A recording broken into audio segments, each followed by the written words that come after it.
Good morning po sa inyong lahat. So, dito na naman ako, ang inyong lingkod, Power RB, para ipaliwanag ang dalawang packages ng Plant Pro Matrix. Ang unang package ay yung tinatawag na starter package na kung saan ang babayaran mo dito is 600 pesos lamang. Okay? Ang pangalawang package, yung tinatawag na premium package na kung saan ang babayaran mo naman dito is 1,800 pesos lamang. So, ano ang difference ng dalawa? Let's say for example, dito ka nag-join. Sa halagang 600 pesos mo, pwede kang kumita na unlimited na 300 pesos dahil sa matrix or cycle. Pwede kang kumita ng unlimited na 50 pesos dahil sa PASAP bonus. Pwede kang kumita ng 5 pesos hanggang 10th level sa uni-level bonus. Pwede kang kumita ng 30 pesos sa binary direct referral bonus. Pwede kang kumita ng 100 pesos sa binary pairing bonus. At pwede ka rin kumita sa monthly profit sharing na kung saan kapag naka-invite ka ng 5, mapapasali ka sa monthly profit sharing pool.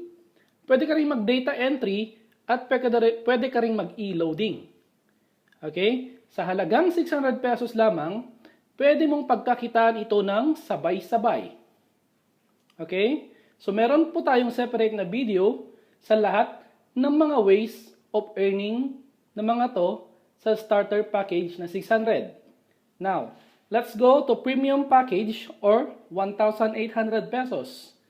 Ang pinagkaiba po nito sa starter package is, pag nag-join ka sa 1,800 or premium package, okay, lahat ng mga kitaan na ito, automatic kikitain mo na, plus meron ka rin chance kumita ng unlimited na 30, na 3,000, unlimited na 10,000, unlimited na 30, unlimited na 100,000 pesos, unlimited na 500,000 pesos, plus down payment ng sasakyan dahil kapag nag-join ka sa premium package, papasok ka sa tinatawag na table of exits.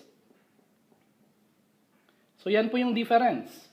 Pag sa premium package ka nag-join, cover mo na lahat ng mga kitaan na ito. At the same time, cover mo pa ang lahat ng kitaan na ito.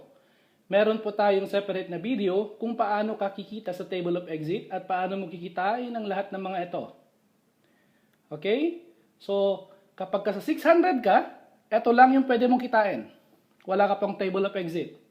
Pero pag sa 1,800 pesos ka, lahat po yan kikitain mo po yan ng sabay-sabay. Now, kung ang budget mo ay 600 pesos lamang, pwede ka po mag-start dito. Dahil pag kumita ka na po dyan, pwede ka po mag-upgrade. Ang babayaran mo lang pag mag-upgrade ka is 1,200 pesos. Mapapasali ka na sa table of exit at pwede ka nang kumita ng sabay-sabay ng lahat ng mga ito. Okay? Kung hindi nyo naintindihan yung video, pwede nyo po itong ulitin. At the same time, pwede po kayong magtanong sa upline or sponsor ninyo kung sino man ang nag-share ng video na ito. Or, pwede nyo rin akong hanapin sa Facebook. I-type nyo lang po, Power RB. Maraming salamat po at happy networking po.